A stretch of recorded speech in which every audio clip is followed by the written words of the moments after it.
Hi,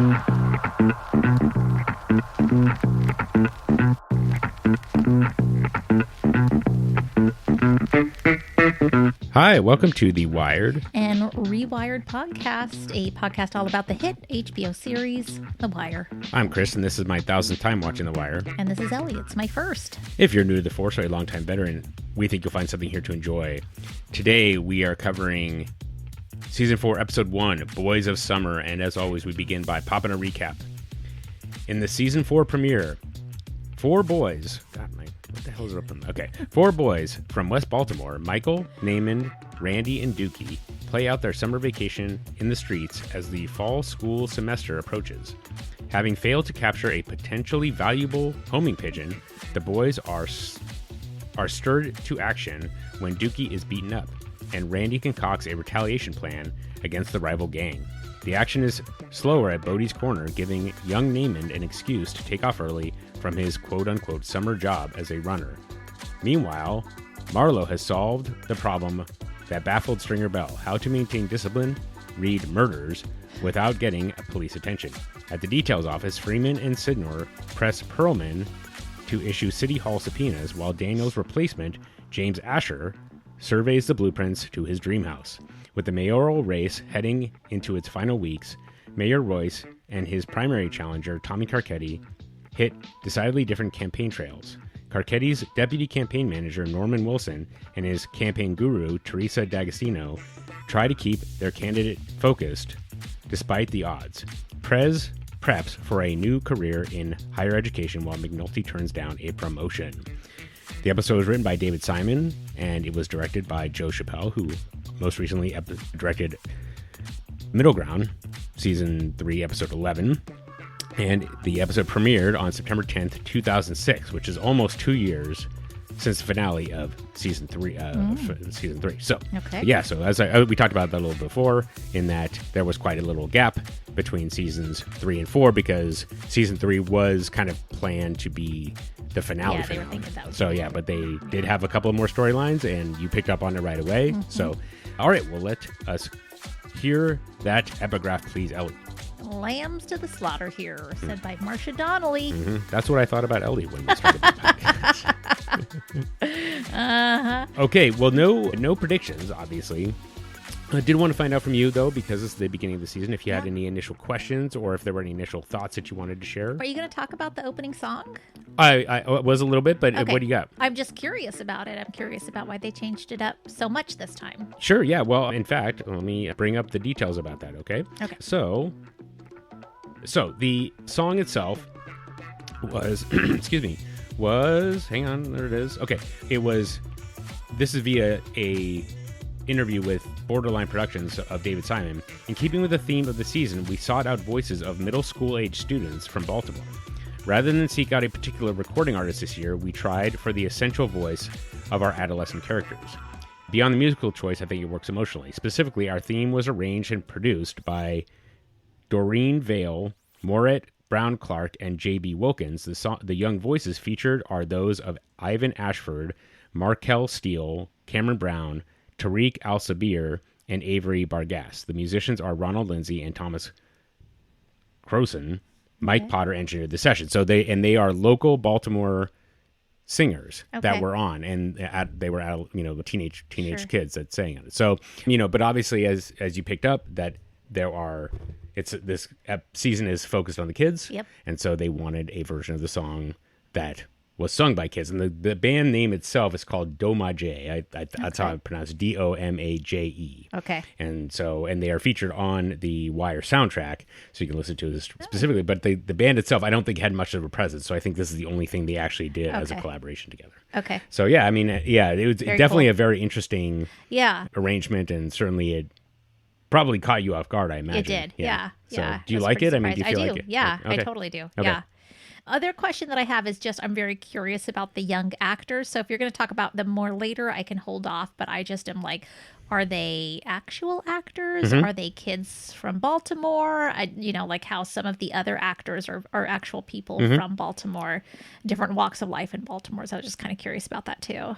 Yeah. So what I can tell you right off the top is that they were all actors from New York City. Okay. That they found. Okay. So, and in fact, I think there were a couple of them that actually were commuted on the train together, and that's kind of how they introduced each other. Yeah. So, but yeah, they weren't local actors this time. They were actually reached out for and found. Okay. So there are a couple of other comments about the child actors. Yeah. But I'll tell you now that they are largely credited as being the reason why this season is considered possibly one of the best seasons of TV ever written. Okay. And they're put to amazing. film. So, it's really incredible stuff. Yeah.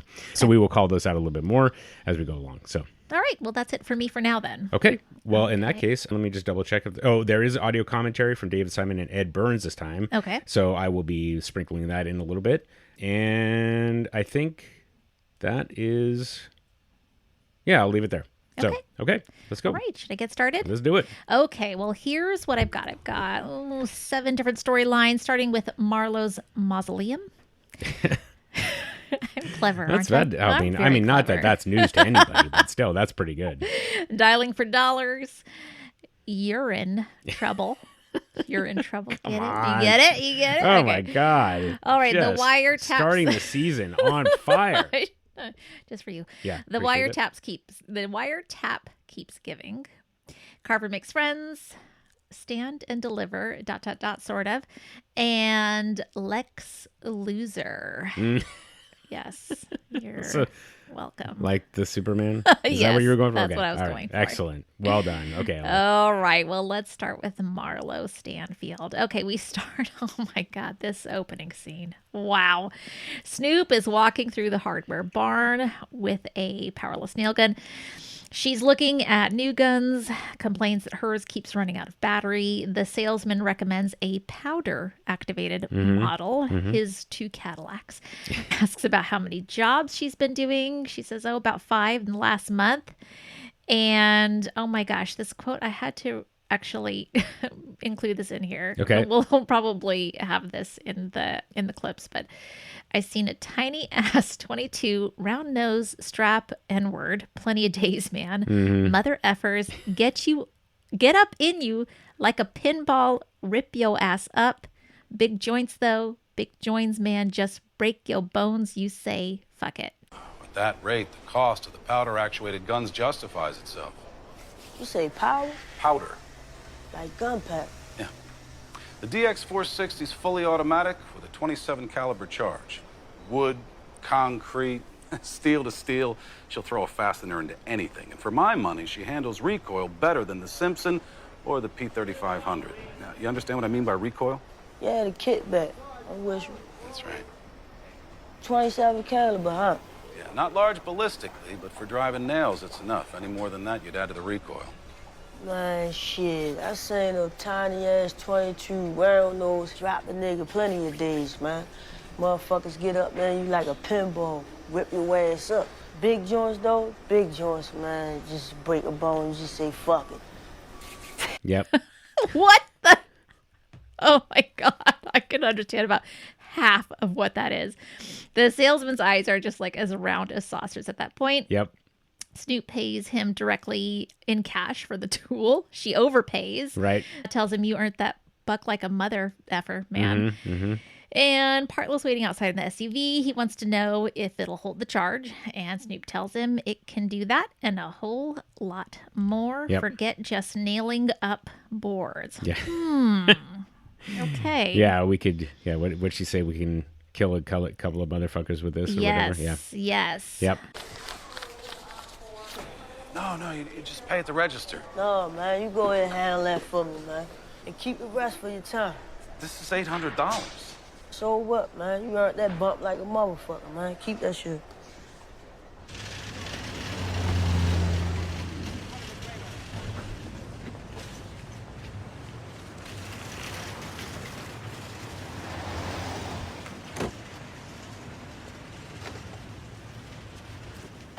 You good?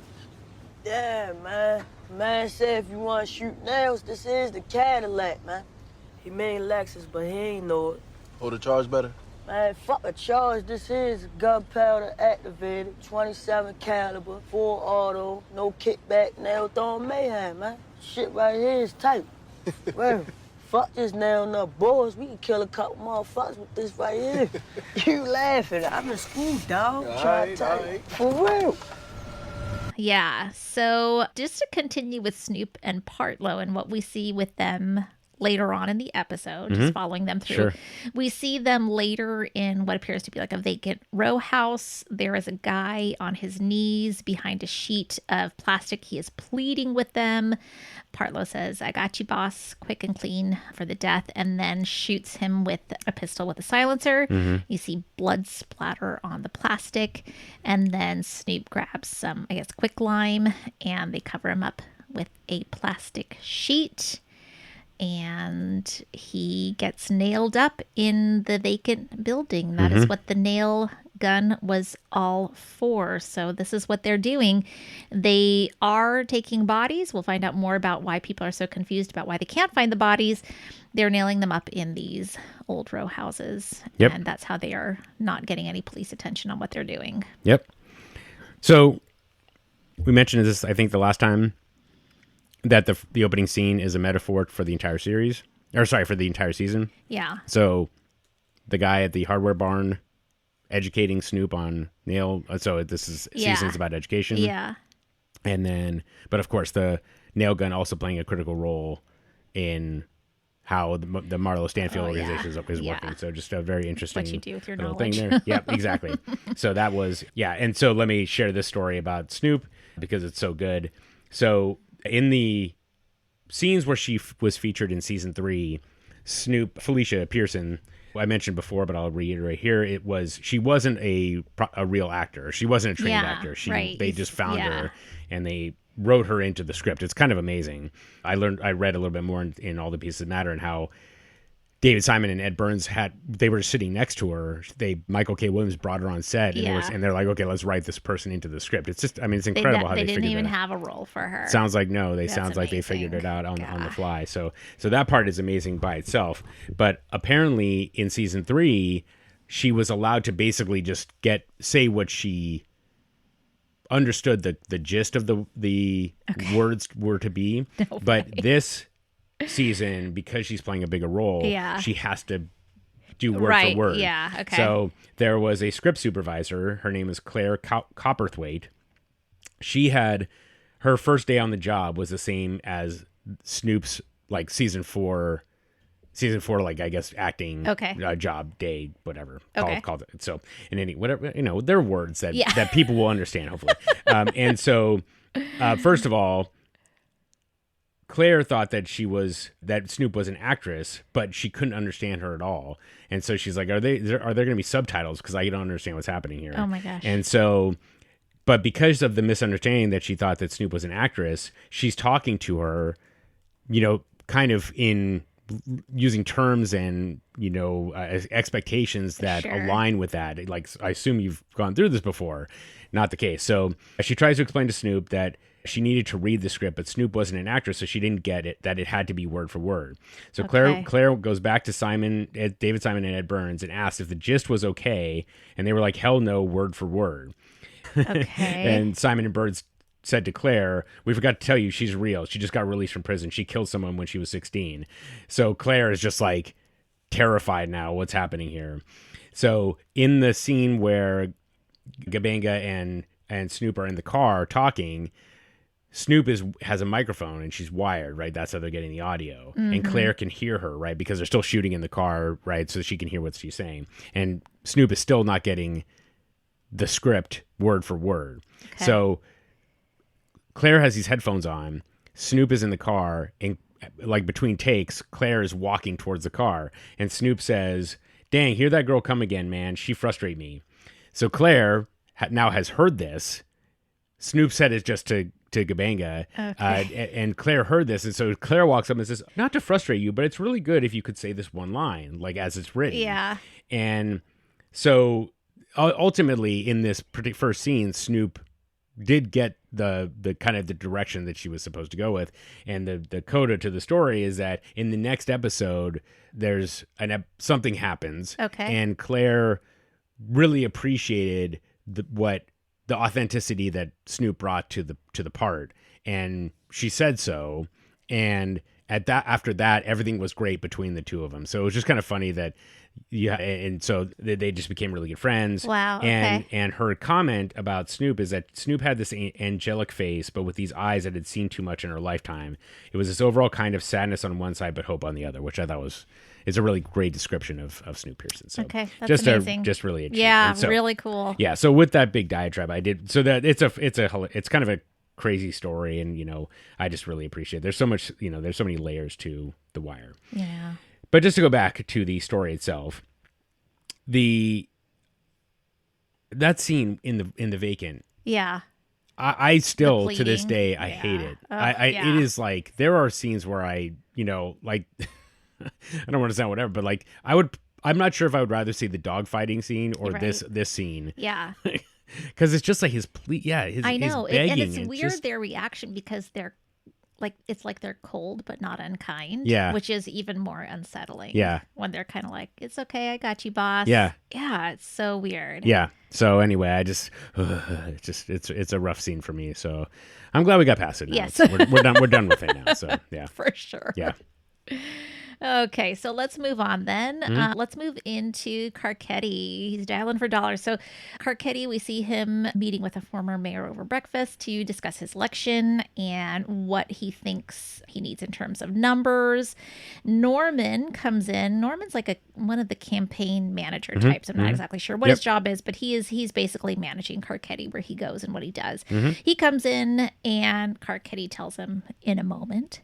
Norman finally interrupts them to say he's behind schedule. They hurry off to speak to some seniors in an East Side residential home. We see Herc walking up to, I guess it's City Hall. Turns out he is on Mayor Royce's security detail. And he has a new partner. They are standing in the hallway waiting to go up an elevator, I think. And then Madam President of the City Council walks by. She gives them kind of a disdainful look. They are both making inappropriate sexual remarks about her. Herc's partner, I don't know what his name is. Sorry. Yeah. Do you know his name? No, I didn't catch it either. Says that he would F him to be able to F her. This is very reminiscent of a conversation Herc once had with Carver. Excellent. Yep, and you can tell Herc wants to get into it more like he would with Carver, but it's just kind of a no-go. This guy really doesn't go there with him. He doesn't have that playfulness like Carver had. Herc does ask him, you ready to take a bullet for the mayor of Baltimore? Again, there's not much from his new partner. He reports into his commander. We see that Royce declines to return a call from Krawcheck, who has just made a campaign donation. Apparently, every time he makes a campaign donation, he calls for something. Parker reports that Carcetti is calling and asking for 2 debates, one on crime and safety and another for, quote, economic stuff in schools, and that Gray's campaign is asking for the same. Too bad they're only going to go for 1 debate when it comes down to it.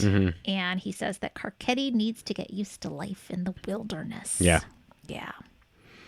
Yep. Anything you want to comment on? I mean, I think that your comment about Herc and his partner. Yeah. I mean, I just think it's interesting that Herc, it just kind of shows Herc's level of maturity because he spent all this time like debating and justifying, and then here this guy like freely offers up this expression Right. that anyway, and he doesn't take it personally when the guy when Herc basically questions his masculinity or his sexuality. Yeah. The guy's like, what are you talking I about? know. Like a more mature person would just be like, this is a dumb debate that Yes. we're, we would be getting into. So anyway, I just appreciate that. And then I liked Herc's little smirk about, would you be willing to take a bullet for the mayor? Yeah. Like he just has this little smile on Yes, his he face. does. So yeah, I was trying to figure out, I mean, obviously there's a big difference. We'll see in a minute about where Carcetti is, but I was trying to figure out, is this just the scene about setting up the debate discussion or is there something more to it? So, but I feel like that's probably all that was really important here. Yeah.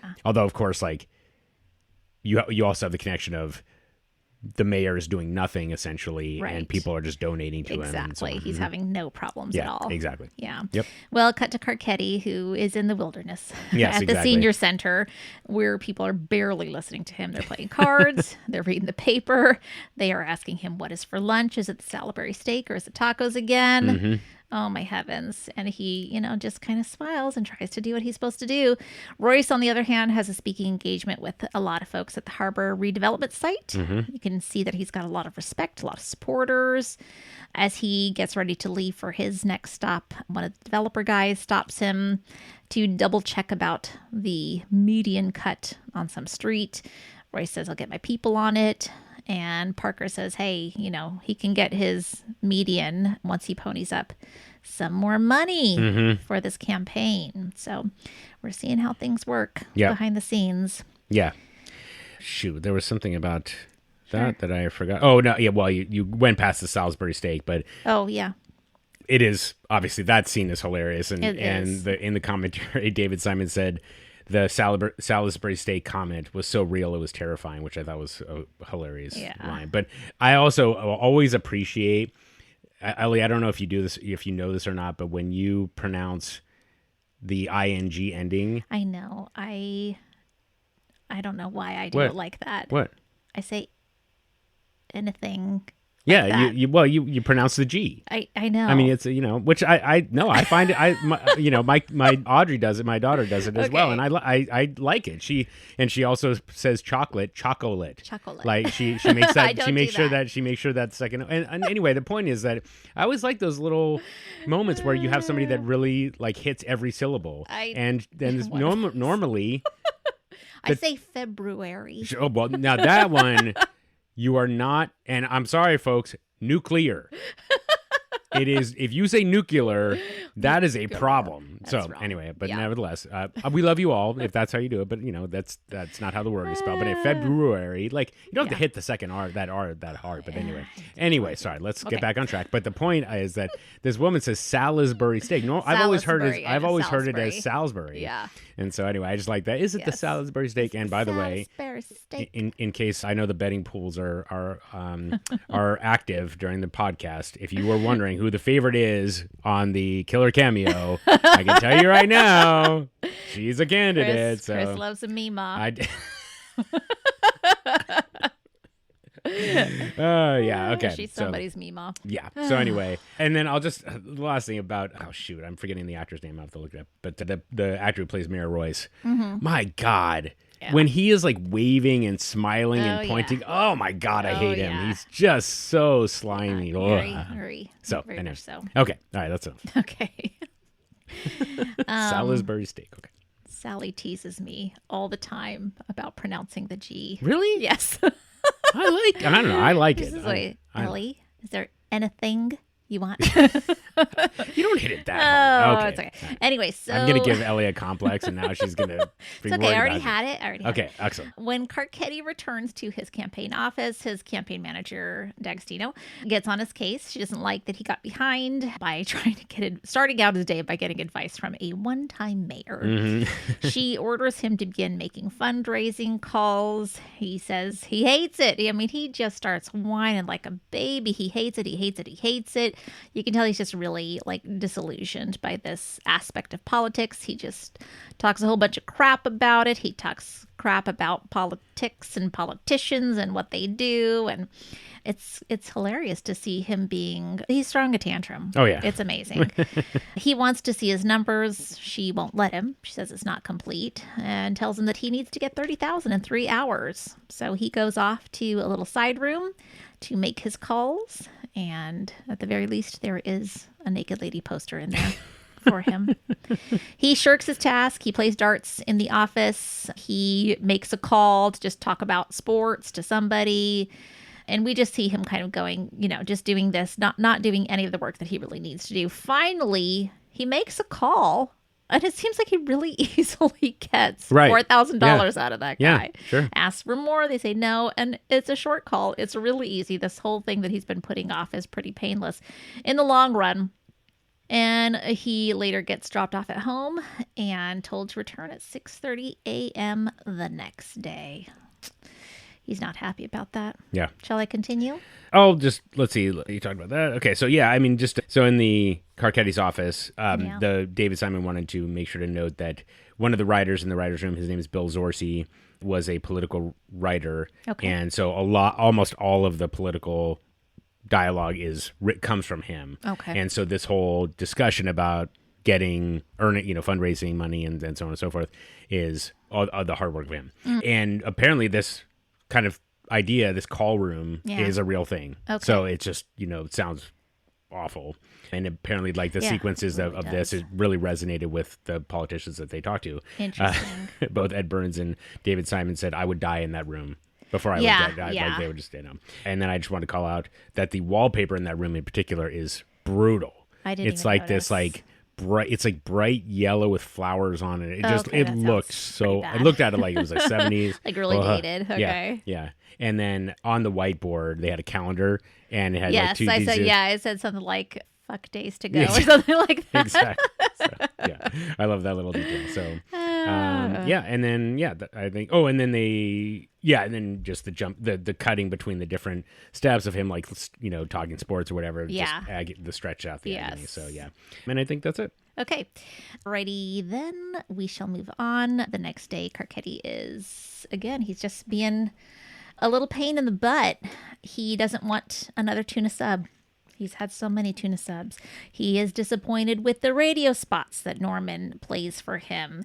He gets a call and finds out that Royce has spent $300,000 on TV advertising. He calls his efforts at publicity basically weak bullshit. I think that's what he says. So Norman Wilson tries to get him to think instead about this meeting that he has coming up with some people in a neighborhood that is in an area that he says is basically a fucking Fallujah. Hey, Norman. Remember we had for dinner last night? Tuna sub. I ate in the car. When I'm finished writing my memoirs, that should be in there, no doubt. You see what I just ate? In the car? A fucking tuna sub. In order to prevent distemper, Norman, you must vary the candidate's menu. If you're done chewing, let's give these new radio spots a listen. We've seen what Tommy Carcetti can do at City Hall as a councilman. While the current administration bent to special interests, Tommy Carcetti sponsored legislation that is protecting jobs at the port by preventing the overdevelopment of our waterfront. 300,000. Rebuilding our neighborhoods. Great. Thanks with for new sharing. incentives for home ownership. That prevented budget cuts to vital city services. Trash pickup. 3 and 5 zeros. Mayor's latest TV buy, and it's 4 weeks out. Turn that shit off. You don't like the spots? I read the copy before the studio mix. I think they're strong. They're bullshit. Weak bullshit. I wouldn't vote for me. Fuck! Fuck Royce. Fuck Tony Gray. Fuck me. Where am I going again? One of those neighborhoods between Oliver and Middle East. Middle East. Well, that's a good name for it. Fucking Fallujah. Command Performance. Miss Victorina Simmons. She holds sway over 2 big vote precincts, no matter who the EDC's lying down with. Fucking Royce. 300,000. Like it's fucking water. And then there's also the Reverend Garnett. What are they complaining about today? Fucking shithole of a city? Whining bastards. Bitching about the trash or the crime or this or that. It's my fucking fault it went to shit.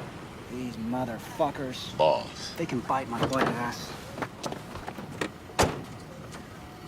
He exits the car with "They can bite my bloody ass" and then turns it on. Yep. Acts the perfect gentleman when he arrives.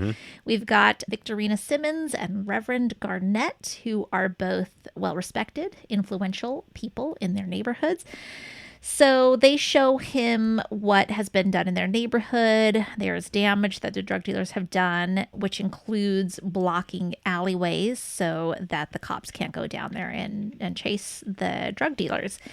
So, and they say too that the mayor will occasionally have people go down there. They write something down, but they do nothing. So he's there all day, we can tell, because the next time we see him, it is evening. And Wilson is very pleased with his work, tells him that he did good. You can see that he has charmed Miss Simmons. She's smiling. He's smiling. And on the way to the next engagement that he has. Wilson jokes with him about, Carcetti, I think, asks him who he's going to, would he vote for him? Yeah. Something along those lines. Yep. And Wilson says he would. And he starts out by saying, I remember now, it's more like black voters they'll vote for a white guy. Sure. They will. And he kind of asks, are you going to vote for me? And he says, he's going to vote for one of the other guys. He was just talking about the kindly something, I don't know, disposition of black folks or something like that. Yep. You really think they're gonna vote for the white guy? Black folk been voting white for a long time. You come correct, we listen. It's y'all that don't never vote black. Well, shit, you got my vote anyway. I don't have your vote, Norman. You're my deputy campaign manager and I don't have your vote? Last white man I could vote for was Bobby Kennedy. And you ain't no Bobby King. I thought you just said... I was speaking in general about the kindly nature of black folks. In particular, I ain't all that kindly. So you're gonna take my fucking check and run with my fucking campaign? Well, I do know who pays me. Yes, sir. Oh, yes, boss. Who are you gonna fucking vote for? Royce? Tony Gray? One of them brothers.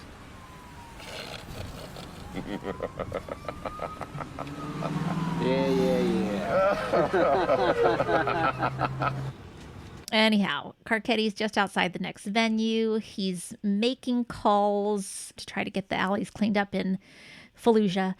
And when Carcetti finishes that up and arrives at this venue 2 hours late, Tony Gray is leaving and Carcetti tries to talk to him. Tony Gray doesn't want to hear it. He doesn't want to make up. And, Carcetti even tries to use that "it's not personal" line, which we know never works. Right. It always feels personal. Yeah, sure. So, yeah. Yeah, the dialogue in the car is terrific. It's great. Yeah. Yes. And I like how Norman Wilson he's just very authentic about it. He's like, Yeah. Yeah. And so I also thought this time, for whatever reason, the Carcetti asking, like, do you think they're really going to vote for the white guy? I felt like there was a little bit of, I don't know what the word is. I guess despair, maybe. Yeah. Like I think it really kind of dawns on him how challenging the battle is that he's got to face. Something pathetic feeling about it. Yeah. So, and then, but then it kind of turns at the end where they're all just kind of laughing about this, which I also really appreciate. Like, I don't know if actually Norman Wilson is, I wasn't sure if he was just fucking with Carcetti or if he actually was gonna vote for Gray or Royce, and he's just like, one of them brothers is what he said. One of them brothers, which is just hilarious. Like, exactly, I don't really even care which one, just not you. Yeah, the white so guy. I just thought that part was pretty funny. So and I mean, I think that I think we skipped past it, but it is very interesting, kind of how it started when they got to the neighborhood, and just how he was just like ranting and raving, and then he's more like despondent at the afterwards, which I just think, like,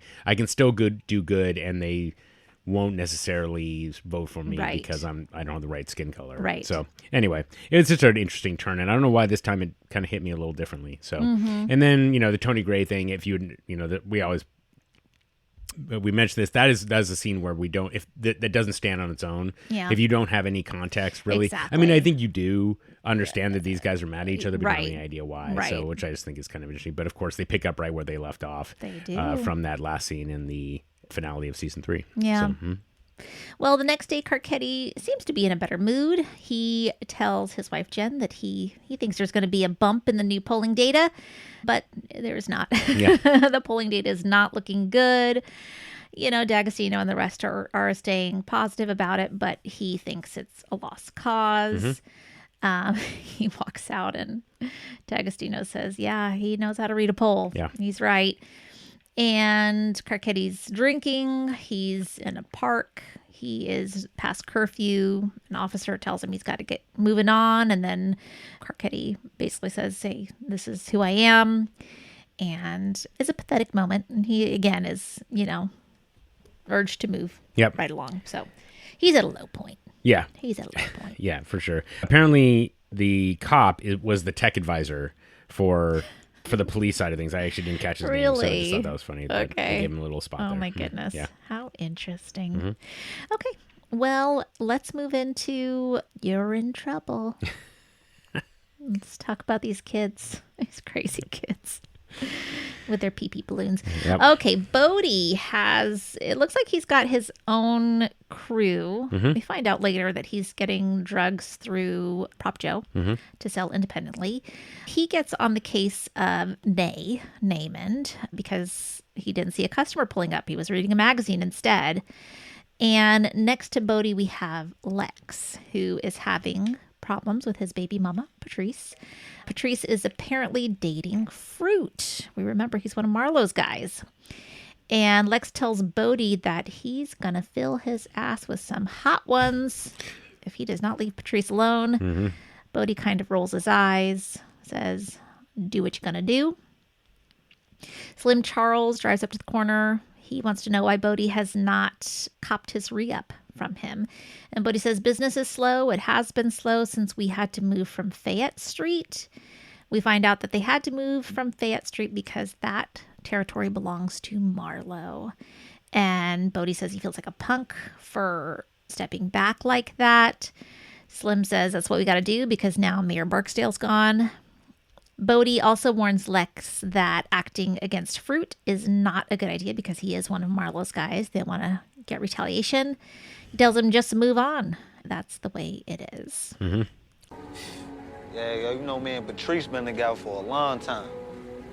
Yeah, but you say she running with the boy Fruit now, right? Yo, if he don't back the fuck off, I'm gonna fill his ass with some hot ones, yo. Shit, you don't think I will? I got that pandemic. Man, do what you gonna do. Bodie. What's up, big man? You ain't re-up with us all week, man. You stepping on that package or what? Yo, man, it been slow. It been slow since we moved down here from Fayette Street, man. Yeah, well, Marlo wanted Fayette. Man, I do not like backing down from niggas, man. I feel like a punk. I feel like doing shit. Ain't like the old days, dog. Mayor Barksdale left. You out here on your own, dog. Get up. Hey, let's roll.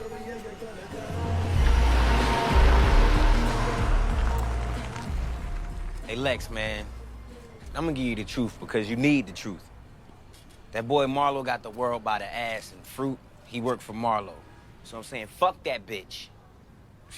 And move on. That's just the way it is. It's just the way it is, man. So I swear, I'm sure that because the caption said, I think Mayor Barksdale. I think the caption said that. But I am convinced that Slim Charles said nay, like nary Barksdale left, Barksdale. but it pronounced it differently.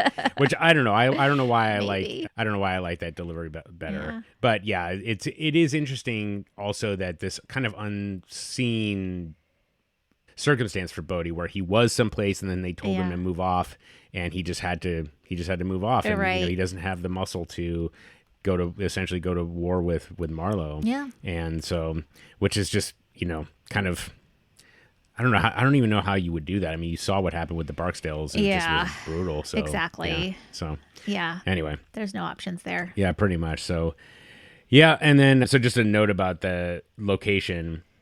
So, or first of all, let me start by saying that the car that drives up, the music that's playing is Dead Meadow, is by the band Dead Meadow. Okay. And the singer-songwriter and guitarist is Jason Simon, David Simon's son. Oh, which really? I just thought was kind of cool. And then that location is actually in Midtown, and the whole area is being renovated because it's near the train station. So just an interesting little note that it was ahead of its time.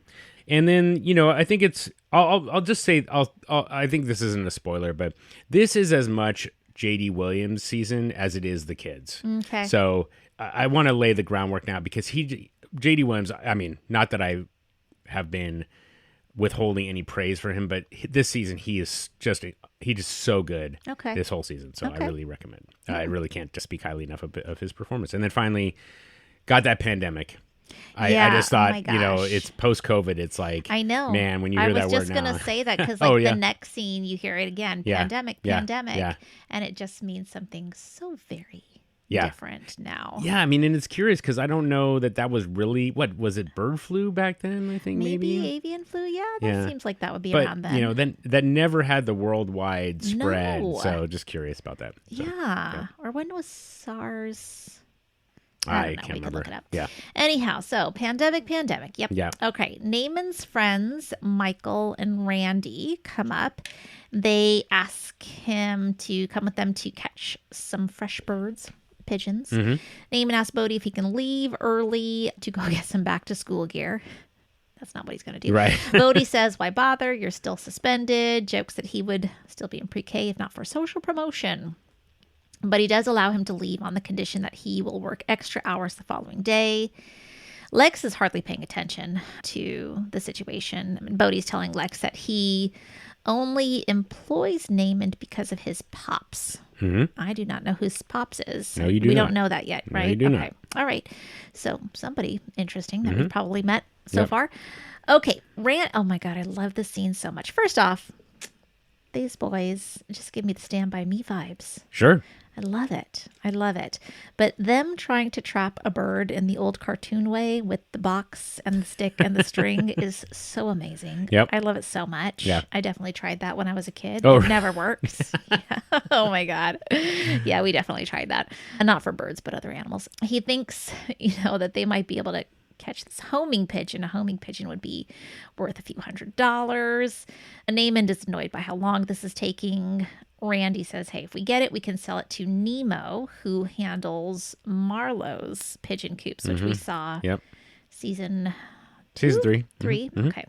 Their younger friends, these guys are Kennard and Donut. They're standing by. They're looking on. I'm not sure if somebody's like, oh, you should get some hamburger meat then. Yeah, that's what Naaman said. Oh, that's what Naaman. Okay. But somebody in the background there, Dookie, in his green polo, he scares the birds off because he throws a bottle for no reason. He's bored. Naaman gets mad at Dookie, starts arguing with him. Michael comes in and breaks up the fight. Dookie gets teased for being dirty. They joke that he has AIDS. They joke that he fights like a bitch. It's really sad. Yeah. Randy talks to Dookie as the others take off, and Dookie tells him that bird was not a homing pigeon because it didn't have a tag on its leg. He knows this because he actually sometimes helps out in those coops. And Dookie goes off alone. That's that scene. What the fuck is wrong with you throwing bottles and shit, huh? You just cost us cash money, you know that. Yo, I ain't done nothing. Yo, you a seriously backwards dude, you know that, right? Playing with bugs like he's stealing pampers. Nah, you the one that need pampers. Put them over that mouth you got. Catch all that shit you be flushing. Like that. Yo, we stinking like rat fart. There you go. All right, come on. Y'all acting like little bitches. You see my man, dude? Your clock got him upside his head. Only because I didn't want to get too close and touch the dirty motherfucker, but it came out with AIDS or some shit like that. Dookie fight like a bitch, yo. Might have whipped that ass if I feel sorry for him. Dude, man, you scared away the bird. He blew me up a bug bomb. You want to come and see the pieces? Nah, I'm good. I gotta go. Hey, Randy. That pigeon wasn't a homer. You know, homers got the metal things around their leg. That way you can tell them from the other birds. How you know that? You know, Nemo let me clean out his coop sometimes, so he be schooling me.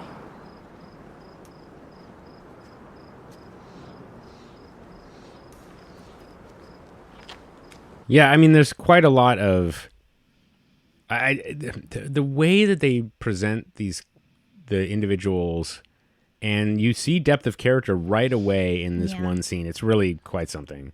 I just, you have to marvel at it, right? Yeah, I mean, it's amazing. You see, Naaman is like just kind of a passenger, and then there's an opportunity to like punch down. Yeah, he takes it. You have Dookie, who's just, I mean, he's kind of a what's the word? I don't know. He's just kind of in his own world. He is. But he demonstrates that he has interest in trying, to do something of some to kind better of, himself in some way. Yeah. You have Randy, who so far has like been easy to smile, like when he comes up and sees Naaman on the corner, and like he just seems to be like a really kind of connector kind of type person. Yeah. And then you have Michael, who is the kind of the peacekeeper and kind of essentially seen as the de facto leader, it seems like. So it's really and it just, but in all this little scene, it's just really incredible stuff to see these guys. And then, you know, and so they said that David Simon said they were a little bit nervous about having these 4 child actors because it's a big risk, right? Yeah, These are 14-year-old yeah, kids, they've right? got to carry this. But they said after this first episode, they were like, nope, we're good. Yeah. We're good for the season. So No, yeah, they're pretty incredible stuff. So, Yeah. They're each so unique. Yeah, absolutely. That's right. Mm-hmm. Okay, so let's follow Lex. That night, he tracks Fruit and Patrice to a club, and as they are leaving, he just shoots Fruit right in the head. Yep. Just like that. I was just like, what? Yep. Holy crap, what? That's all that stuff with Fruit last season, and Fruit is just gone like that. Mm-hmm.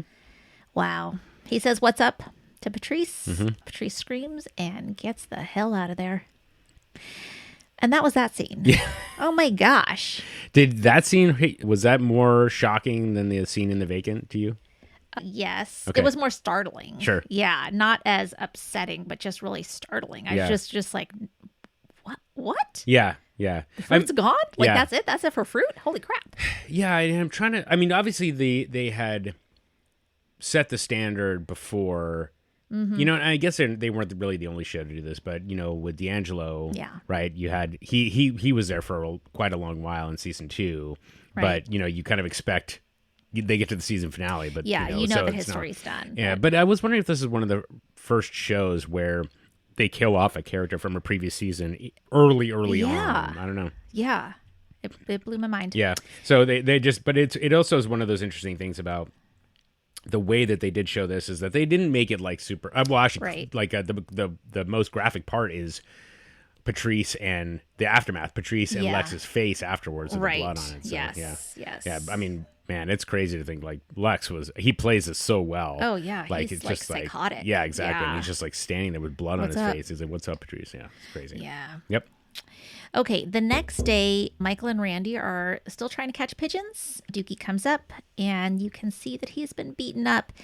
He was beaten up by a gang of boys in the terraces, and nobody beats up Dookie except for them. Dookie is their whipping post. So Naaman says, we got to get back at them, but it sounds like there are more of the terrace boys than there are of them. And so Randy comes up with a plan. Is it a plan to get guns? No, it's not. The plan is that they're all going to drink soda and they're going to pee into water balloons. Dookie tries to give some advice about thinking about running water to help you pee. And Naaman says, you don't have running water. Yeah. How would you know? Oh my gosh, so harsh. So on the one hand, he's defending Dookie. Yes. But on the other, he's still never treating misses him an like opportunity. shit. Yeah. Oh my gosh. So Michael incites the terrace boys with the D's nuts jokes. Sure. Classic. Always a winner. Good Always. one. Yeah, absolutely. Punches him, steals a bike from him, and they chase him into an ambush. You can tell, like, those boys are all in black. It is very much like these guys are in white, these guys are in black to keep them, separated out. The boys are then waiting there with their balloons. They're up on roofs. They're in the middle of the alleyway, and they throw them at those guys. And they're, kind of disgusted by it. But then Naaman accidentally bursts a balloon on himself. Yep. I guess they just have this moment where they realize how stupid the plan is, and they all just run for it. Yeah. None of them even decide to try to throw the balloons they have. They just drop them and go. Yeah, I didn't understand. Well, I know. come on. I know. They just you drop did all them. this At work. least they'll throw it Yeah. and then go. Michael gets caught. They beat the crap out of him. Randy and Naaman both end up hiding and escaping. They do, I think, see that Michael gets beat up, though. Naaman does, yeah. Yeah, okay, Naaman does. Naaman goes home, he changes his clothes, we find out, and he buys ice cream for all the friends. Even Dookie, which Michael had to encourage him to do. Shame him into doing. Sure. And then later, Randy goes home. It's late at night. and a woman comes out. I think it's maybe his foster mother. Mhm. And says he broke curfew, says he smells like pee. What's going on? And he says that he smells like pee because he was hanging out with Dookie. Mhm. Oh, aren't you such a good boy for giving Yep. him some attention? And that is it for those boys Yep. in this episode.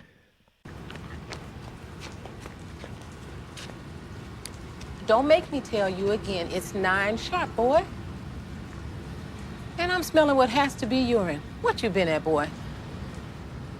Well, we were playing with Dookie today. You know how he be with his clothes and all. Well, it's good that child has friends, I suppose. Yes, ma'am.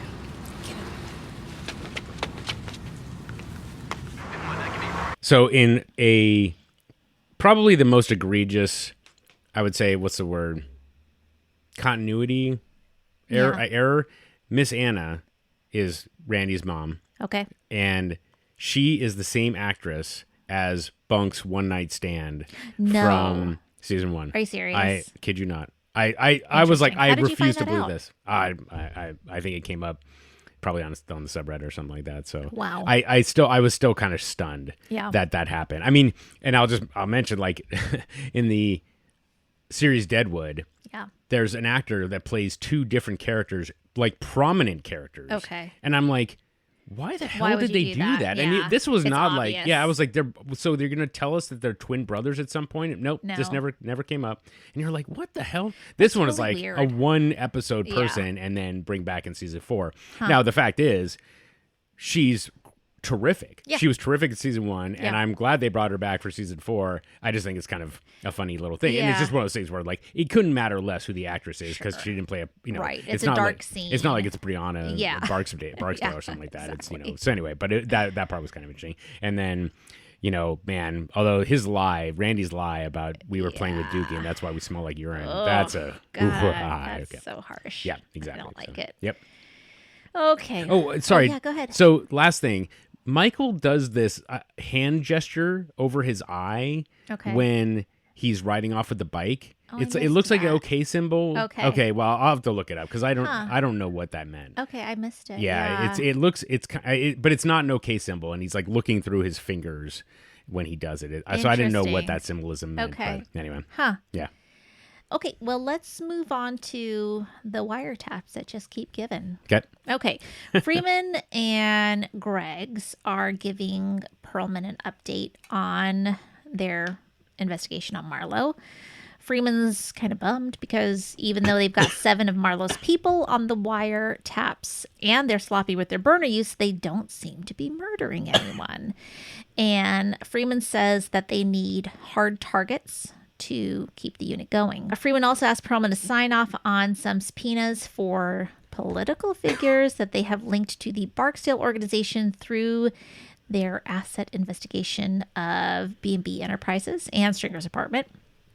And Perlman says, you want to do this now? She's wondering if their new lieutenant, is going to be okay with it. Freeman says their lieutenant is a fearless leader. This is where I remember, oh, wait a second. That leader is not going to be Daniels. He's not there anymore. Mm-hmm.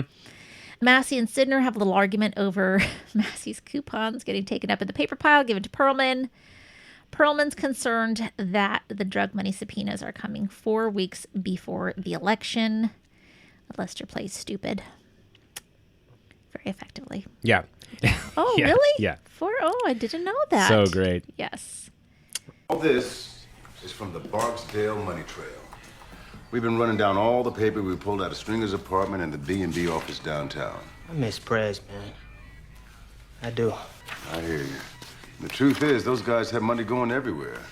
Investments, political donations, consulting fees. You want to do this now? I wanted to do this a year ago, but fresh cases got in the way.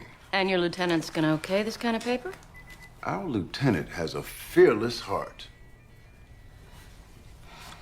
This will get you started. Oh, wait right there. My coupons. You were gonna get this lady my coupons. Been clipping them for 2 days, and you damn near sent them out with your mess. Why are they in my pile? Why is your pile in my workspace? Because I'm doing real work. Working my nerves is what you've been doing.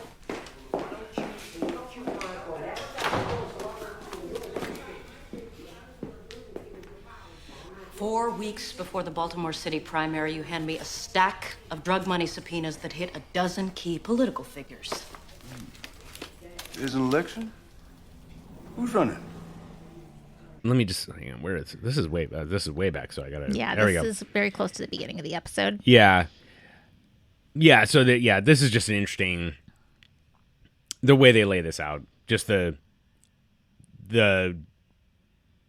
understanding like the backstory here is really critical, right? Mm-hmm, so just to make sure there was all this discussion. It was really kind of goes back to season 1, right? Yeah. That they were paying Clay Davis and the bagman and that kind of thing.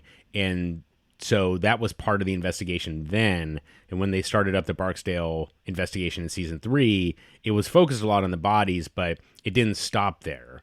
So Freeman presumably was still looking into the properties and to the political corruption that they knew the Barksdales were engaged in from the previous investigation. And so now all of these things are coming to a head. Okay. So that's kind of, I mean, I think you probably got that right? Yeah. So, but for anybody that's new to the Right. and might have missed it, that's what's happening here.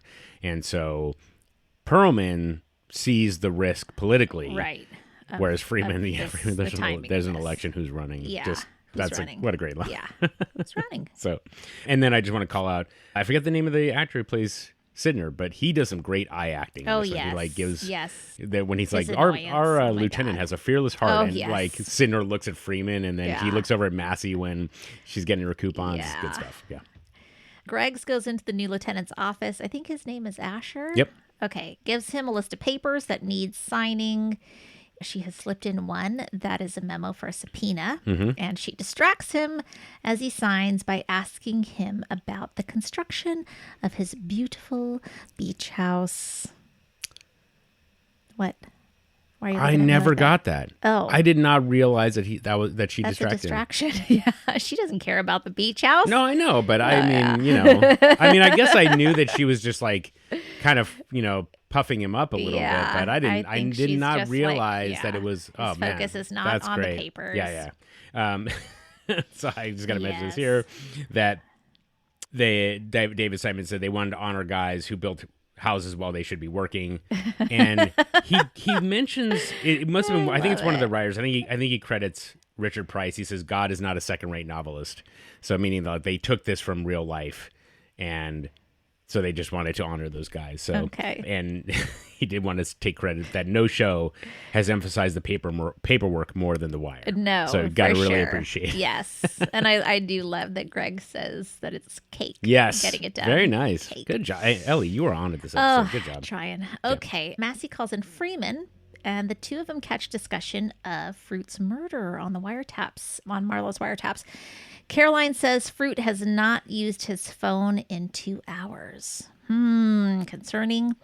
Freeman meets with Bunk and Norris in the homicide unit as they are the ones who are investigating the murder. Bunk gives Freeman a cell phone that they got from Fruit's body to get more numbers for wiretaps. The one thing that is boggling Freeman's mind, again, no bodies. You've got a guy like Marlo who's moving ahead, and there are no bodies in the wake. There's a very cute moment here. Bunk tells Freeman, forget Norris, you my partner. Yeah. My life partner walks away. He says, look at that bow leg. I made him walk like that. Yeah.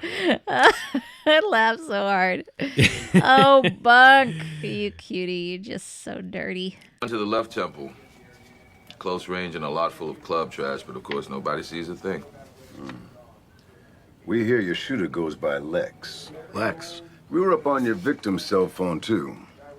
We'll go back through the calls, send you whatever's there. Got this from his pocket. We pulled numbers from that as a consolation prize. This fucks you guys up, no? Losing a guy you had wired? Nah, we're up on several phones at the street level. With or without Mr. Fruit, we're on our way. It was strange. We're not seeing bodies. This is the first drug hit in months, and it's Marlo's boy who falls. I thought Marlo was a new power. He is. Shit, he's got everything from MLK to Fulton now. How do you hold that much real estate without making bodies? You hear anything more about this murder on your wire, Lester? The bunk expects a call. Yeah, I know he does. Oh, the hell with Norris. You my real partner, Lester. My life partner. Don't tease, bitch.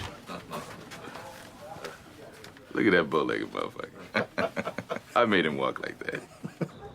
Yeah. So, and again, David Simon wanted to be known that was a Wendell Pierce joint, that line. Of course He it said that none of the writers could possibly take credit for it. Oh, And look at that there are bow like leg. two, like the canon is that there are only 2 lines in the entire series that weren't written by someone in the writer's room, and that Okay. was one of them. That's one. So there's Oh one my more in this season that also comes up, but Okay. that's one. So it's so good. so good. Yeah, so good. Yeah, and I just love that, like, the bunk expects a call. I know he does. It's, man, what a relationship those two have. So. Oh my goodness. Yep. All right. Let me see here. Okay, we're gonna move to the Western District. Carver's making friends. Mhm. Okay, so we have got Sergeant Carver harassing Bodie Mhm. and his crew. Carver knows all their names. He knows what's going on. He knows what their jobs are on the corner. He even asks if Reese is still messing up the count and offers to get him back to remedial math, which gets a good smile out of Bodie. We see McNulty arrive and ask Carver if he needs assistance. He reminds Carver of Bodie beating charges on the wiretap by claiming entrapment. And then he leaves. He tells Bodie close up the operation by the time he comes back around. Shall I continue?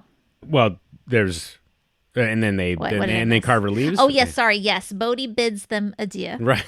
As Carver has taught him. But when he then tries to do the same thing to Colicchio, he is told to F himself with a 40. Yeah. What the hell, dude? Colicchio needs to, like, take a Xanax or something. Yeah. Carver reminds Colicchio that if they bust every head, they'll have no CIs. They're going to have nobody to get information from when something bad goes down. Yeah. Okay.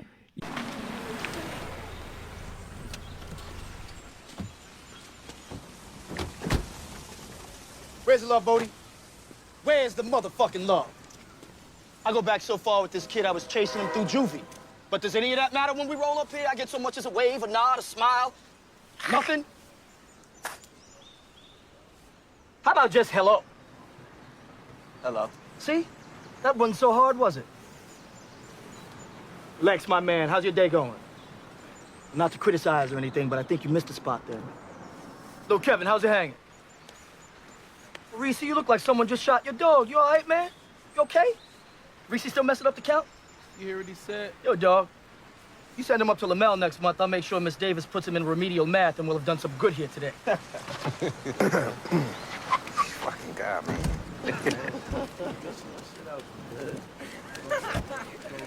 Everything good? Yeah, just words. Mr. Entrapment, how you doing? Don't look like that. I'm still dining out on that story. You know, he beat the wiretap a year ago. Claimed entrapment when he was clocking in Bunny Colvin's Amsterdam. Shit you not. Smart kiddo. I loved it. When I roll back in an hour, his corner's bone dry, and people are done for the day. Okay, so let's try this again. I say, have a good evening, Mr. Broadus. And a good evening to you, Sergeant Carver. See? Right? No. And a very good evening to you, Officer Colicchio. Fuck yourself with a 40 shit breath. What the fuck was all that about? Can't bust every head, Tony. I can't. Bust every head, who you gonna talk to when the shit happens? Now, I'll tell you right now that I feel like this scene, you could make, I think, sorry, Ellie could do this. I could not.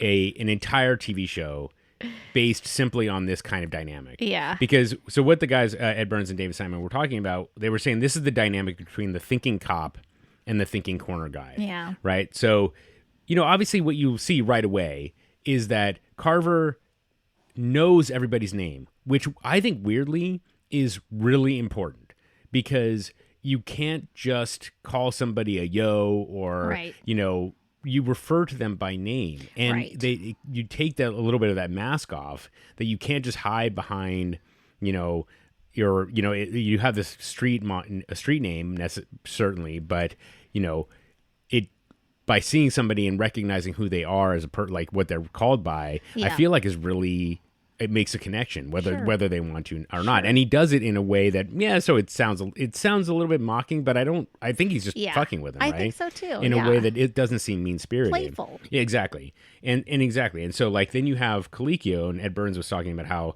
if you have a religious fanatic, he's calling Colicchio a religious fanatic, all this dialogue goes out the window, because it's like, that's my enemy and I am going to try to get it, and whereas Carver sees this as like, this is just about developing a relationship. This guy is not, I know he's committing crime, but I'm not trying to like do something. Yeah. I don't need to prosecute him every day, essentially, is kind Right. of how it goes. And of course McNulty comes up and he has the same exact attitude, which is like, hey man, how's it going? And then like, you guys are done, and he says it in such a way, it's like, what are you gonna do? Yeah. Like I'm telling you how it is, so you can buck, or you can just do what I say, and Right. we'll see you tomorrow. You know what I Right. mean? And so it's a very interesting dynamic. And of course, I just really appreciate that that's how they wrote it, and how it obviously shows a lot of development It does. that Carver has had since the end of the last season. Yes. So yeah, it's Yeah. just it's a really enjoyable scene. And of course, It the is. dynamic between Bodie and Carver's just really love good. it. Hmm? Okay, well, McNulty is called in to meet with the new district commander. It's Daniels, whose lieutenant is Mello. And Daniels, really, really wants McNulty to move out of patrol. He says, I need better detectives in this district. You're in the wrong place. Well, actually, he doesn't say that. We'll get to it. McNulty says no, and he starts to leave the room. Mello says that he too has tried to get McNulty to move up to be an investigator before Daniels even came on. And it's Mello who says that he's in the wrong place. And Daniel says, well, not for him. It's not the wrong place for him. And, McNulty is in a job that he's suited just fine for, but he could do so much more. But patrol is better for him personally. Yeah. Jimmy, come on in.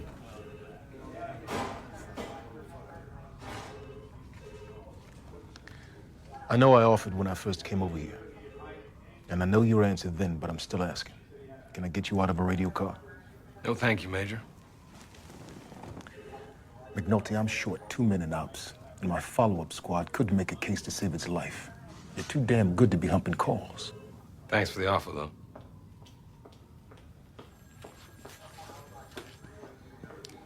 You don't think I asked him 10 times when I was acting commander? He's in the wrong fucking place. For us, yeah. For him? Okay. Oh, sorry. Did you want to talk about that, Chris? No, there's not much to it. Okay. Oh, sorry, except that they said that Dominic West still doesn't stand properly as a police officer. Even as a patrol officer. Okay, there's a roll call meeting for the officers, and they are receiving a mandatory lecture about terrorism, soft targets for terrorism.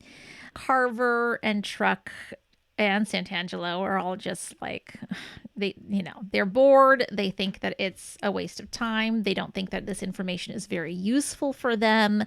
It's not a priority for the kind of policing that they need to do, which is more around crime and drugs. Santangelo says, if them terrorists do fuck up the Western, could anybody even tell?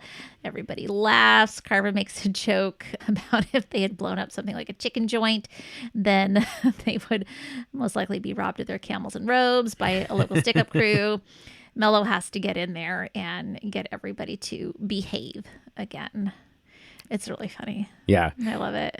Yeah, I mean, I'm sure that this was clear, but in this way, like I understand where you're going with the West through the Western, but the layering between this and the teachers, yes, which we'll get to next. We will. It's just I know you have to do the different threads, but it is seeing the two together. It's really quite amazing something. So and I just feels very accurate. Yes, so, yes. yeah. Oh, trust me. Yeah, just like as soon as haven't one lived it. It is. As soon as one guy makes a comment, then everything falls. Yes. Yeah. Okay. So Ellie knows all about it. She can tell us all about it. Later, I'll get to that. I've got thoughts. Yeah. At the tail end of that meeting, we have Bunk come in visiting with McNulty. McNulty asking if he knows Lex. But McNulty says, you need to talk to Carver. Carver's on this now. He knows the guys. Buck says, hey, let's go hit up some of our favorite spots. Let's go have some drinks. And McNulty says, you know what? Why don't you come to dinner? Say hi to Beatty and the ankle biters. Mm-hmm. Oh my gosh, look at this. This is a domesticated man. Santangelo walks out of the meeting. He's going to toss his binder of information. McNulty takes it. They're like, what? What do you want that for? And he dumps all the stuff inside. He's got to keep the binder for back to school supplies. So good. Smart. Sure, yeah. I like it. All right, that's it for Carver making friends. Okay, school. Let's now get to stand and deliver, sort of. Okay, we have a principal and an assistant principal discussing their staffing problems. One is Marcia Donnelly. I can't remember who the other one is. Shoot. Yeah. It's okay. They mentioned they're short 2 in math and 4 in science. Never can get enough math and science teachers. Prez arrives at the school and they're trying to let him in. Can't open the door. Nothing works there. We go back to the office. She said, Marcia Donnelly says, Ernest can't handle it alone. And then, finally Prez Bluski comes in. The secretary tells him to introduce himself because she can't even pronounce the name. Right. And yeah, it is Prez. It's Prez. And he is a teaching trainee. He still needs to get his certification, but he has enough that he can start in the classroom. Oh, it's Withers. That's the principal. Is skeptical of this young man who's come in and his abilities. They ask what he used to do. Oh, he was a police officer in Baltimore. And that is enough. They hire him on the spot. Yep.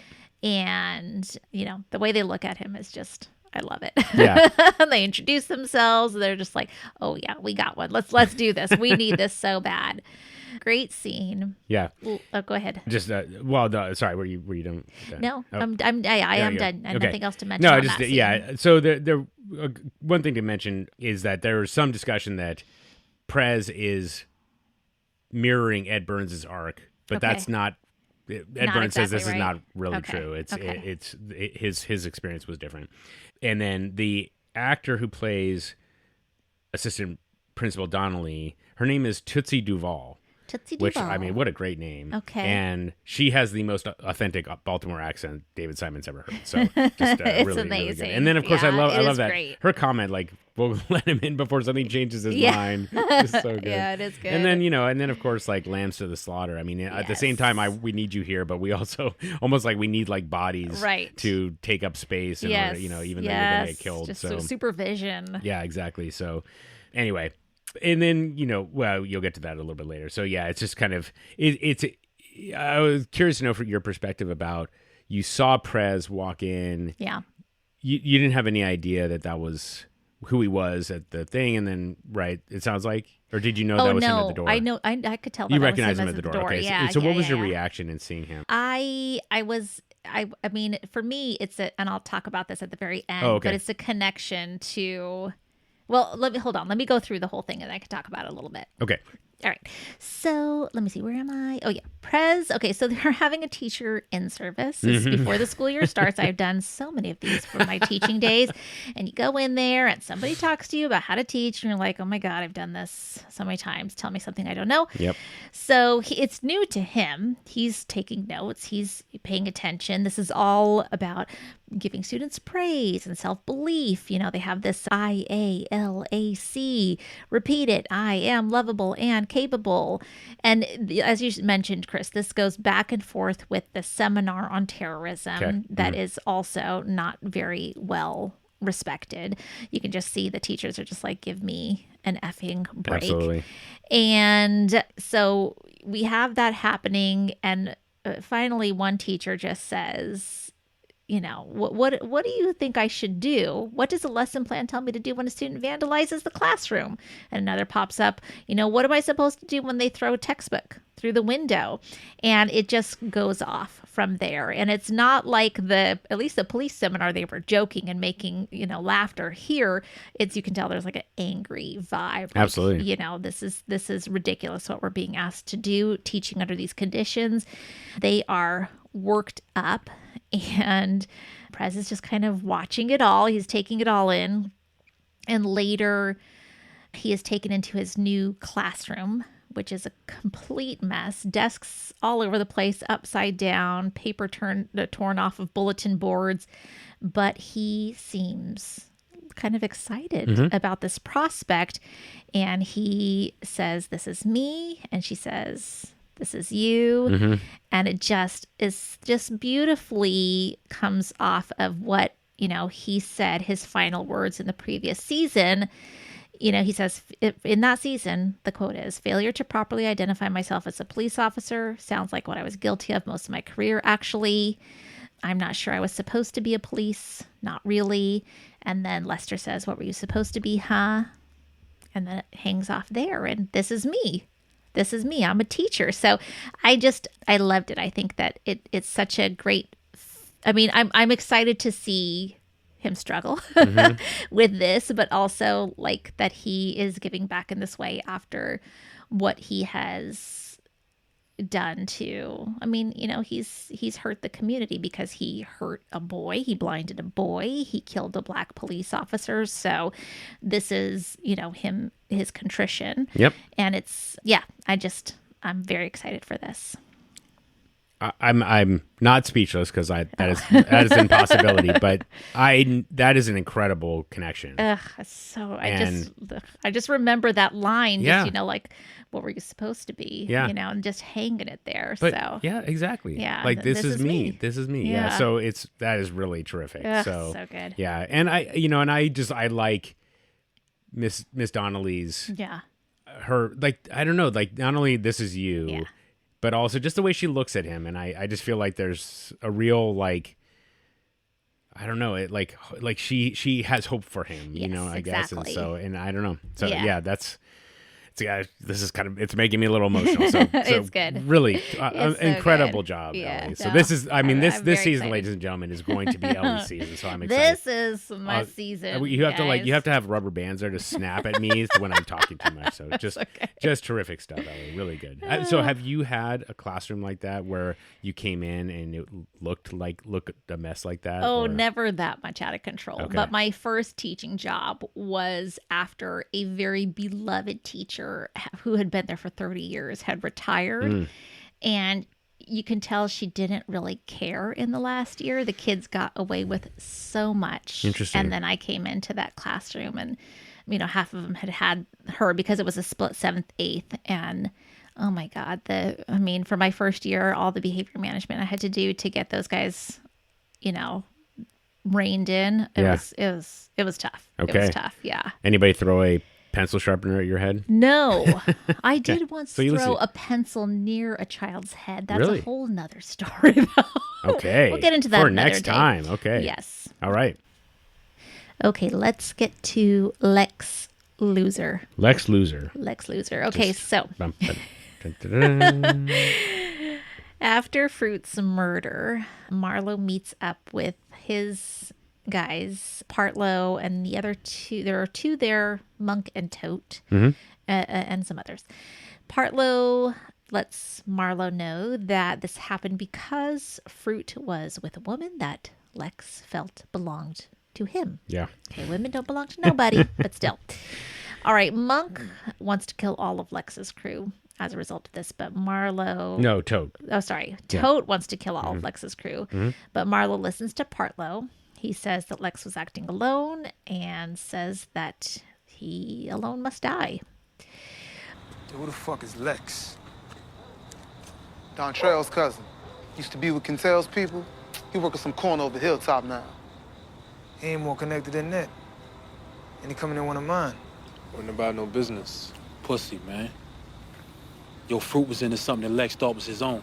You say the word, we take off that whole motherfucking corner. Every last one of them bitches. What corner we talking about again? Ragtag shit if I'm pacing. I mean, they get this shit from Joe, but they're mostly independent. They gone, Marlo. Just say something. That what you think? Just do 'em more. And take the fucking corner, too.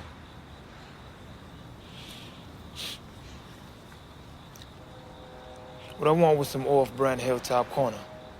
And why I need to be stacking bodies when there wasn't no one trying to war with us? Just Lex. He did win a vessel. He got the fall. Okay, we move on.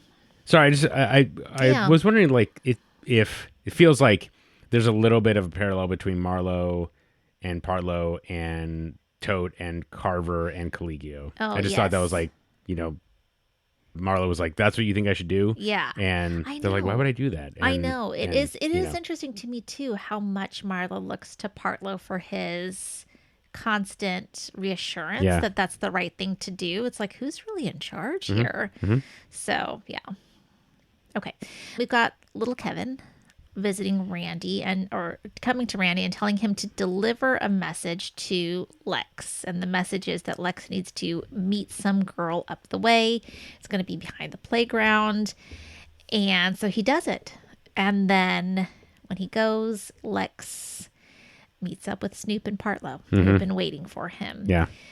Bunk and Carver are trying to find Lex on the corner where he is usually located. He's not there. They say they're going to come back the next day. Later on, Randy is trying to sell some food, some snacks to Bodie's crew while they're playing dice. Little Kevin gives Randy some more money for doing what he asked him to do before and tells him that Lex is dead. Yep. Oof. Okay, that's a hard thing to hear. Yeah. Snoop and Partlow, as we know, they're boarding the body up into a vacant building with their powder-fired nail gun. Yeah. And Randy is sitting on the stoop thinking about basically what happened and how he was involved with it until his foster mama calls him inside. Yeah. And there you go. Yep. That is the episode. Yeah. Yeah. And so apparently they wanted to end the scene on them walking away from the row house, Chris and Snoop, but they figured out that having Randy on the stoop and kind of, you know, just looking out and, you know, kind of trying to understand the ramifications of what he did. And obviously, like, it wasn't his choice, but, you know. So, yeah, there you covered a lot of ground, so I just wanted to back up a little bit. Okay. So, let me see here. So, I think that the one thing that came up was, like, Kevin, the kid who plays little Kevin, his name is Terrell Baker. He was a local actor, which, you know, and I think he's done kind of I think he did a terrific job as well. Okay. I in rewatching this, I don't quite understand why he would go back and talk to Randy. I don't know that didn't either. make any sense to me. Yeah, I agree that was a disconnect there. And you know, the tricky part, and so David Simon did want to praise Maestro Harrell, who plays Randy, just about like how you react to learning something like that. Yeah. And he really carries it really well. Yeah, so the look on his face. Yeah. So, and it's just and your heart breaks for him. So and you know, the worst part about it obviously is that a lot of these kids are, you know, they have an uphill battle in front of them. Right. They're in the inner city. They're surrounded by crime, you know, like they go to a corner where their buddy is, you know, dealing drugs essentially. And, you know, and then you learn this just awful event happen that you had a hand in. I mean, you know, and you have no support system to help you through it. So, you know, it's basically like, that's the end of your childhood as much as you want. I mean, you know, and we've talked about this before. We've got, you know, boys who are going from, you know, essentially children into adolescence. And, you know, I mean, they're full-blown adolescents, but they still have these moments of being children. Exactly. And as a parent, I love those moments. Like, you know, and you want to, it's not that you want to keep them there, but at the same time, you want them to feel free to regress a little bit if they feel the need to, or, you know, be super silly just because or whatever. Yeah. And so you don't want, and, you know, so then you see this like kid just basically be forced into adulthood because someone told him set him up essentially to Set do him so. up to, So yeah, and cause it's, another person's death. And then of course, like his face as he stares out yeah. into nothingness on the stoop is just. Ugh, so, Yeah. I mean, it's awesome, but it's just you feel so bad for him. So Yep. yeah. Yeah. Okay, that's it. That's it. That's everything. Okay, well, excellent job, Ellie. I mean, Go. I was Season 4, episode 1. Done. Ellie and I talked before we recorded this a little bit ago, a couple days ago, and she was like, now I can see why you were excited about this one. So I am super excited. Ellie has already knocked episode 1 out of the park, so and so I'm very excited to see where you take this, because we haven't really even gotten into the school part. I know. I'm so excited for school to start. Okay, so before we get into some of our categories, there were a couple of things I forgot to mention.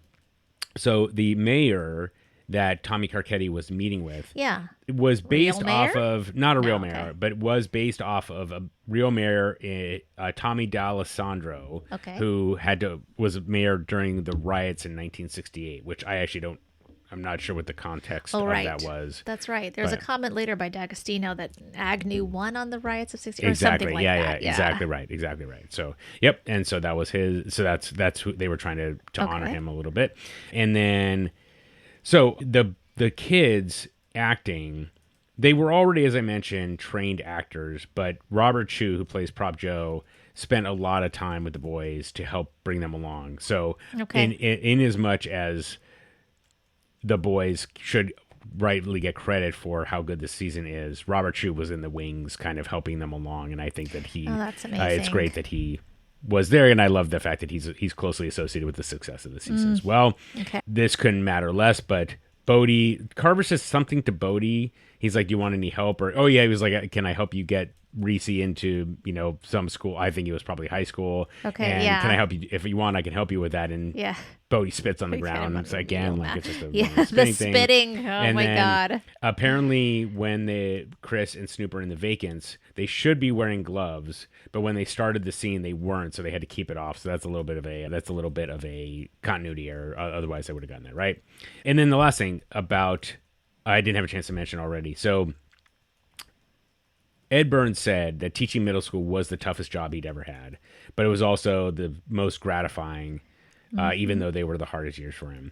When you're playing cops and robbers, the lines are clear and defined. With kids, you're trying to get across the line to the other side, largely. So not only are you trying to teach them the subject matter, but you're trying to usher them along. Right. I mean, you are, I don't know what your perspective is on this, so I'd be interested to know is, you are not a parent per se, but you are as much an adult influence as anybody. Right. You're a caring figure in their life. Yeah. So it's something you can't take lightly. Yeah. That's for sure. So even when you're throwing pencils at their heads, you're doing it out of love. Oh yeah. I was just trying to get his attention. No. I really was. No, we got to save some of for the next. It was a soft lob. Okay. We'll cover it. But believe me, there's a lot of classroom interaction, so we'll cover that. So that's a tease. Okay. And then, but anyway, yeah. So I and it's just something that you don't really. I think probably a lot of us who have positive experience with teachers. Yeah. It probably is. They stick out as much as our interaction with the parents, even though of course, like parents are nurturing and helping us in a lot more emotional ways than teachers are. So anyway, okay. So that was that. All right. So I guess to the categories. Okay. So a lot of music in this, as I mentioned. Dead Meadow was playing at her open door when the car on the street comes up and Bodie yells at Naaman. When Slim drives up, it's Handle the Vibe by Bone Thugs and Harmony. So, handle the vibe, Bodie, on the corner, the new corner.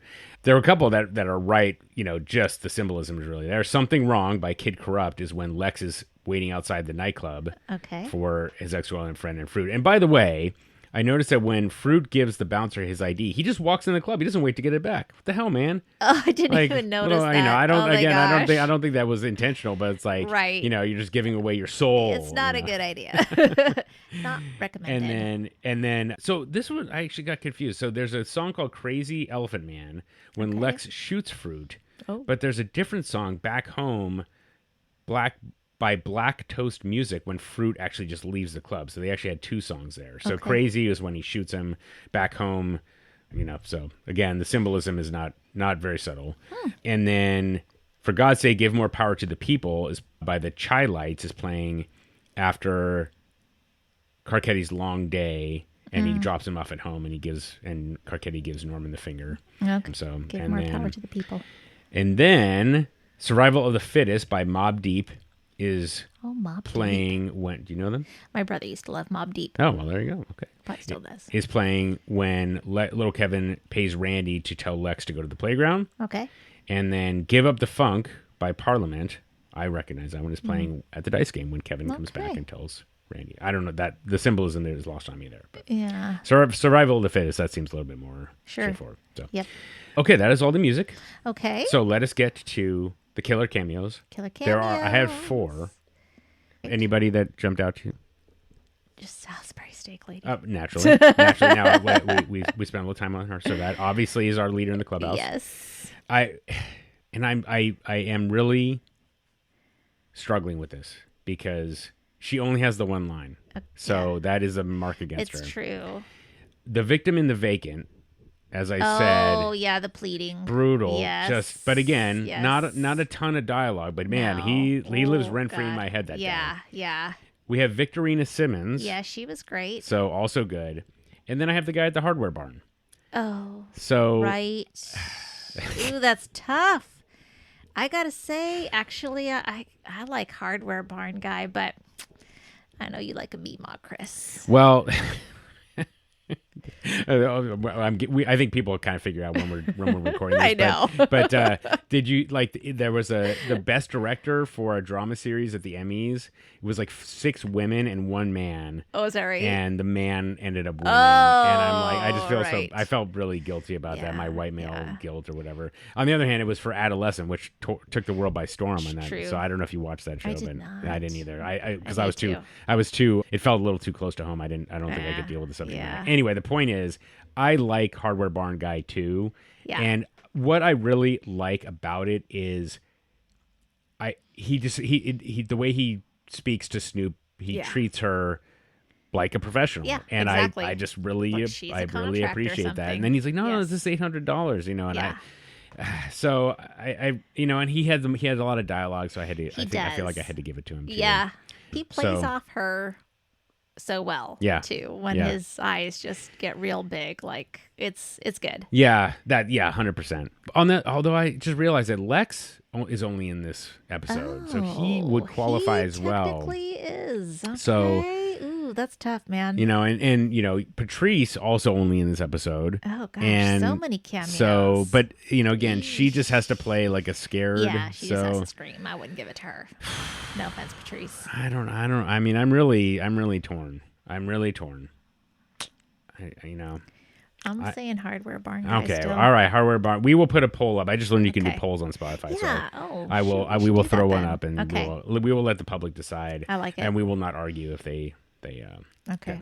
Okay, so that gets us to our life lessons. Yeah. Now, you've had one before and I was a little bit worried. So what I'm going to do, Ellie, is I'm going to let you close. If you don't mind. Sure. Because I feel like yours is going to be. You're going to be. No, well, I mean, and also I think yours is going to be really good. So. Oh, I don't know the concern, of course, is we don't share these with each other because we want the reactions to be authentic, but.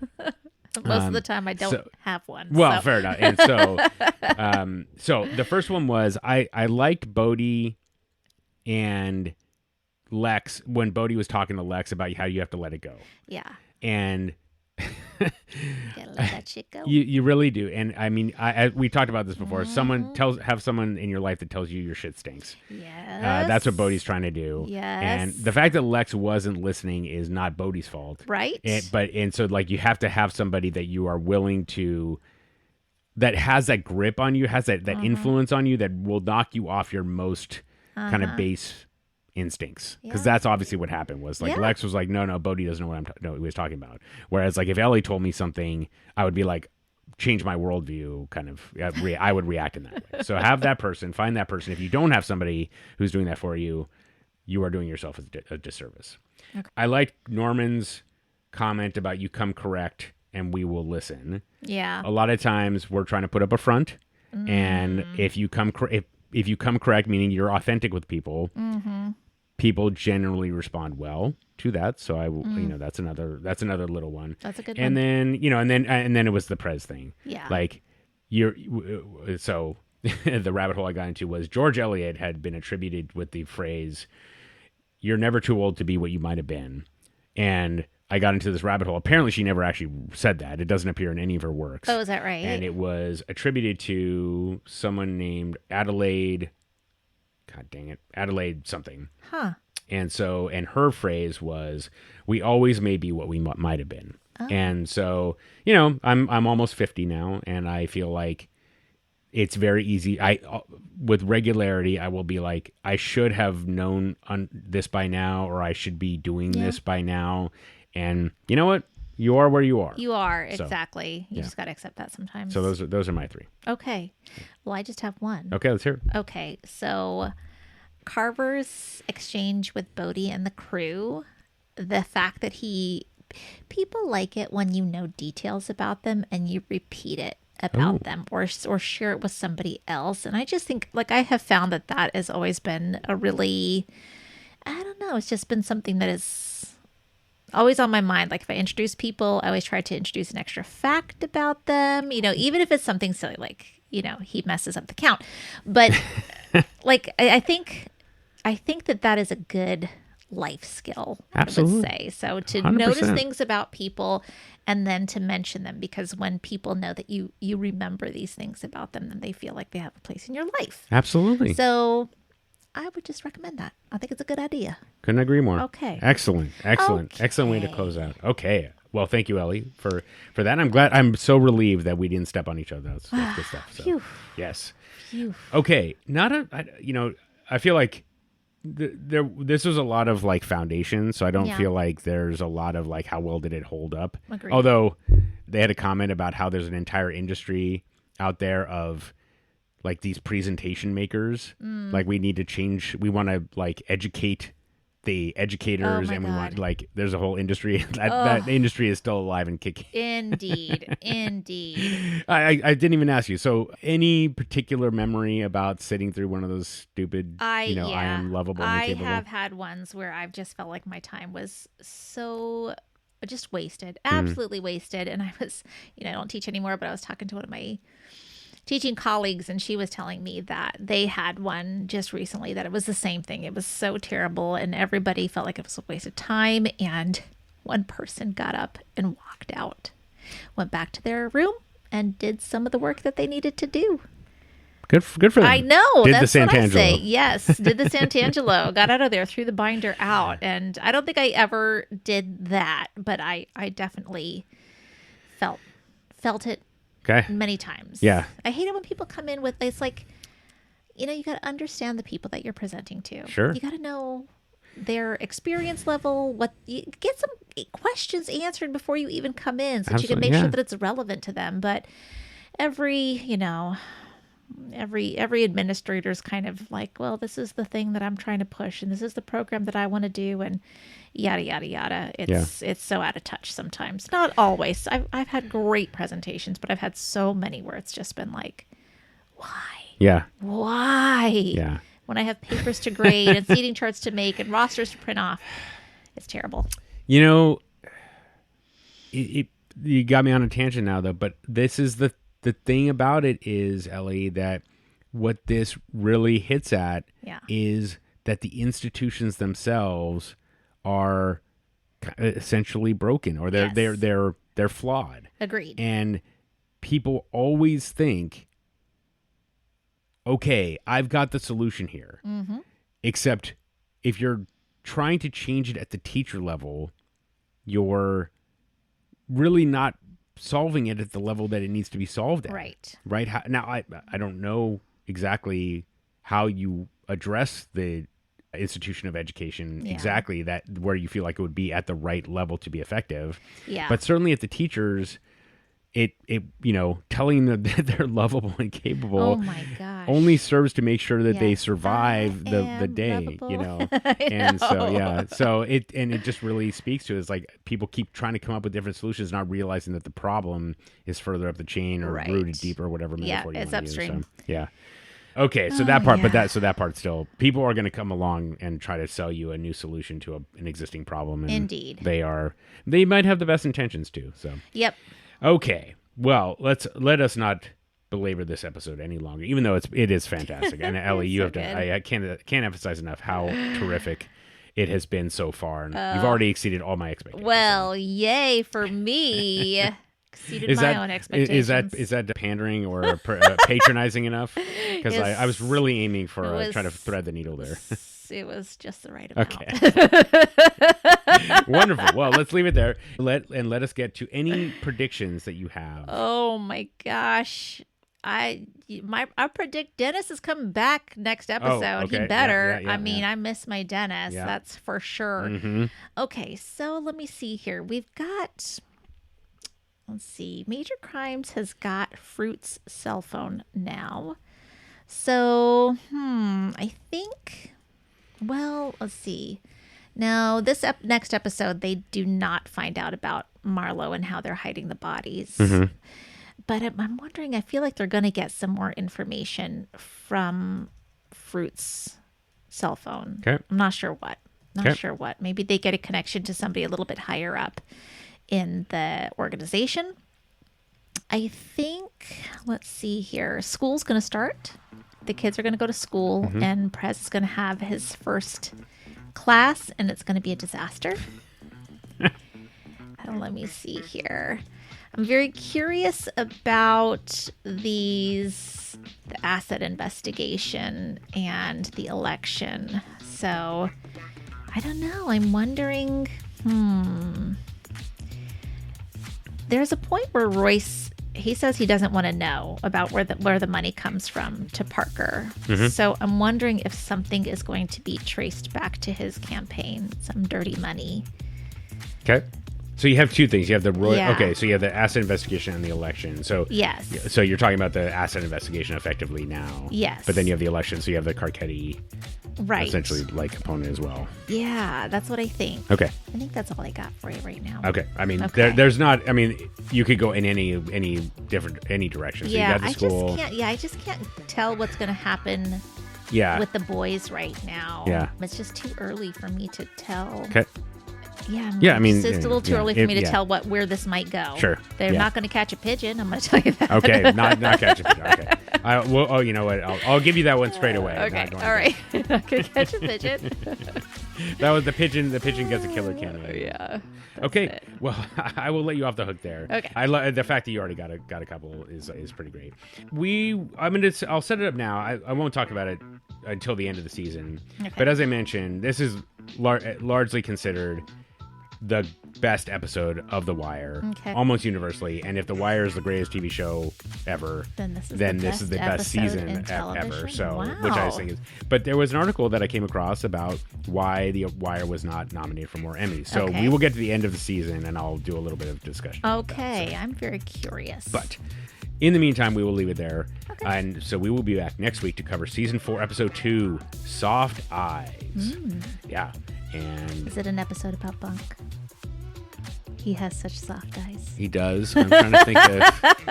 It's actually been a little while since I've watched it, so I actually don't know. So we will. I'm sure he's in it, but we'll see. Yeah. So anyway, sure. Okay. Well, we will leave it there. Ellie, as always, excellent job, and thank you so much. Thanks, Chris. You didn't do so bad yourself. Okay. All right. We will see you all next week.